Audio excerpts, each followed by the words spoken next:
De volta com o nosso Beleza e Vida rapidinho, te falei, já estamos aqui, ó, eu e Dr. Bruno Stefan, cardiologista, médico do esporte, corredor, hoje falando de mitos e verdades envolvendo a corrida, até porque começamos com esse, eu digo que assim, é grandioso poder, né, ensinar as pessoas, incentivar as pessoas a correrem, porque é de graça.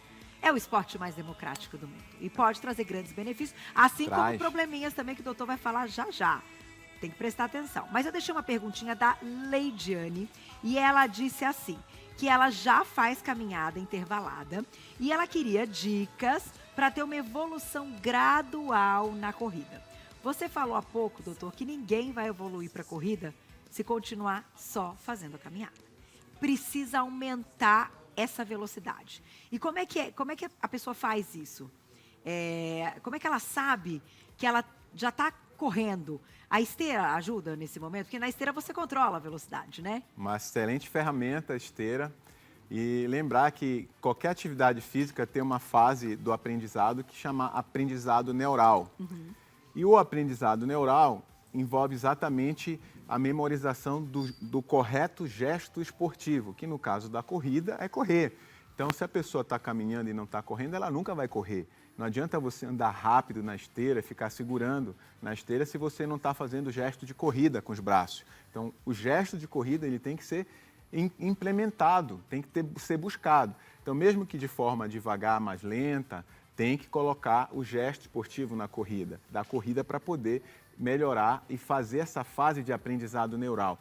Depois que você tem um adequado aprendizado neural, toda a tua fisiologia ela vai em cima desse novo aprendizado, aumentar o teu déficit calórico, aumentar a tua energia, aumentar o teu débito cardíaco, aumentar toda a parte metabólica necessária, tanto que quando você começa a parte de corrida, já a fase neural já manda impulso para todo o circuito começar a funcionar e recrutar o maquinário para a corrida. Que não vai acontecer quando a pessoa está andando. Por isso que é importante ela expor o organismo dela nesses momentos de corrida. 1 minuto correndo, semana que vem 2 minutos correndo, na outra semana 3 minutos correndo e vai progressivamente. Doeu, volta para o que estava antes, para ir progressivamente. E como é uma ação que você pretende para a vida, quanto menos você espera, você já vai estar correndo. Paciência e progressão sempre.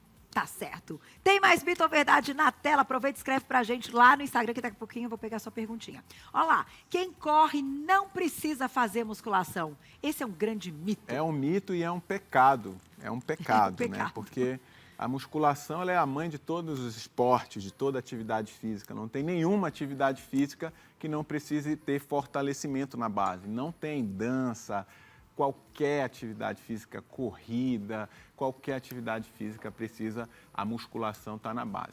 Não precisa ser musculação com ferro, tem que ser um treino resistido que leve a carga e que fortaleça aquela musculatura de apoio da atividade física. No caso da corrida, glúteo médio, quadríceps, região do core, todos esses músculos, os músculos da panturrilha, eles têm que ser trabalhados nos bastidores. Não precisa muito tempo, 30, 40 minutos, 2, 3 vezes por semana, mas dedica um tempo a fortalecimento, senão você vai machucar. Tá certo, doutor. Tem mais mito ou verdade na tela? E aí, eu queria chegar nesse. Correr dá muito desgaste para o nosso coração. O coração é um músculo, né? O coração é um músculo diferente, músculo cardíaco, ele tem comportamentos diferentes, dentre eles o automatismo cardíaco. E isso é uma resultante também de outros 2 sistemas, que é o sistema vago e o sistema adrenérgico. Quando a pessoa corre demais, corre, ela acaba levando a um aumento do tônus vagal, desse sistema nervoso vagal, e isso leva a baixa frequência cardíaca. A longo prazo, se a pessoa modula muito a corrida, o sistema vago dela fica mais desenvolvido e o batimento cardíaco tende a ficar cada vez mais baixo, mais baixo, mais baixo. E, eventualmente, uma bradicardia sintomática pode se instalar no paciente atleta de longa duração de endurance. E às vezes acontece que o paciente ele apresenta bradicardia e com batimento muitas vezes abaixo de 40, 30 no repouso, e ele vai fazer uma atividade física e começa a ter tontura por conta de um batimento mais baixo e a gente precisa algumas vezes fazer o que a gente chama de destreinamento para poder permitir que o outro lado do sistema autônomo, que é o sistema adrenérgico, comece também a compensar e ele não fique tão bradicárdico. Mas 30, 40 é muito baixo, né, doutor? Dá até aflição. Parece que a pessoa tá, assim, né, indo a óbito, assim, 30, 40. Tudo que é em excesso vai trazer algum efeito colateral. E a corrida, que é para ser um remédio, se ela for em excesso, ela também vai trazer grandes riscos. Pacientes corredores de longa duração, de longa carga, de longo volume, a médio e longo prazo, quando eles envelhecem, é mais frequente arritmias cardíacas, como fibrilação atrial, calcificação coronariana também é um achado comum em corredores de longa duração quando eles envelhecem. Então, tem que haver um adequado equilíbrio entre carga, volume e o ajuste com o envelhecimento. Tá certo. Doutor, olha que pergunta maravilhosa. Vanessa mandou pra gente, um beijo pra você. Doutor, o alongamento deve ser feito antes ou depois da corrida? Eu adoro essa pergunta, porque quando as pessoas elas não sabem a diferença de aquecimento e de alongamento. Diga. Exatamente.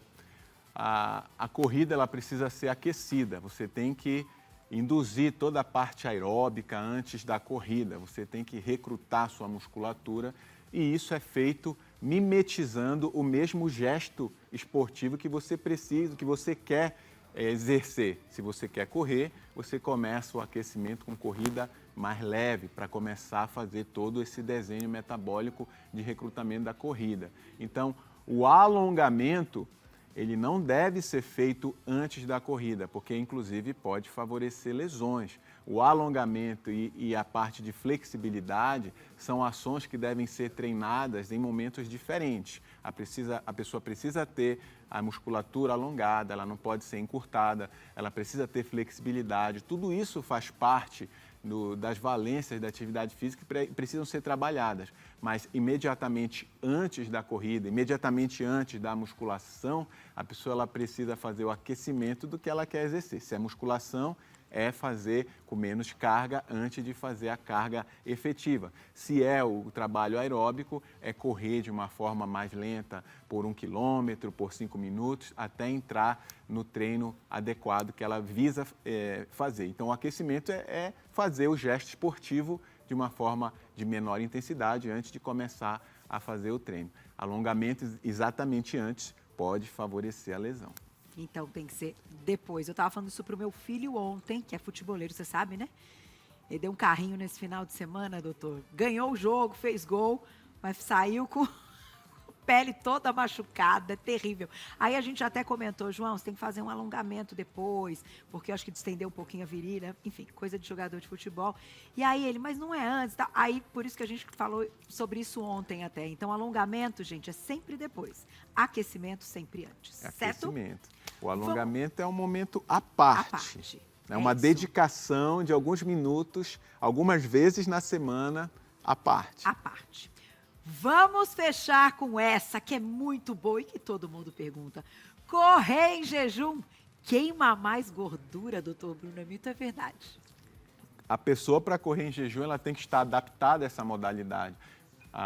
Quando a pessoa ela corre, ela precisa estar com todo o organismo, o maquinário químico dela adaptado a tirar a energia pela via da gordura. Se ela não está adaptada a isso, ela vai sofrer durante o ato de correr. Então, correr em jejum não é para todo mundo. Então, quem é pangaré, que está começando a correr, não vá fazer isso. Correr em jejum vai exigir mais carboidrato do que gordura, teu corpo vai sofrer, vai aumentar o ácido lático, a chance de lesões. Então, primeiro se adapte, deixe teu corpo adaptado à corrida para poder fazer a corrida em jejum. Então, quando você está adaptado, e numa zona boa, um condicionamento cardiovascular bom, correr em jejum vai queimar mais caloria, mas para as pessoas adaptadas. Para as não adaptadas, pode ser um tiro no pé, levar lesões e fadiga, cansaço e prejuízos ao desempenho.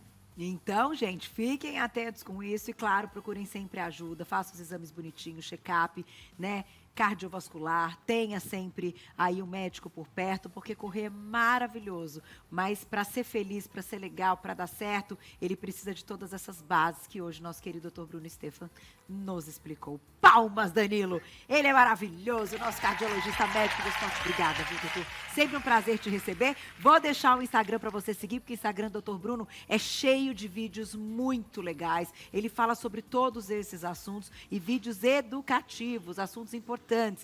Doutor abreviado Bruno Stefan, doutor abreviado Bruno Stefan. Vou deixar para vocês o contato do consultório 983378247, 983378247, para vocês encontrarem todo o trabalho dele. Obrigada mais uma vez. Eu que Sempre um agradeço. prazer ter você comigo, doutor, porque esse assunto é bom, né? Esse assunto é bom e a gente Demais. gosta. Até a próxima. Até. Obrigada. Viu você de casa? Escreve pra gente o que você quer que o doutor Bruno conte mais e nos ensine aqui no Beleza e Vida que ele vem.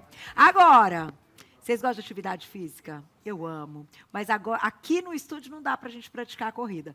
Mas dá pra gente fazer um super treino nessa segunda-feira, pra você se animar muito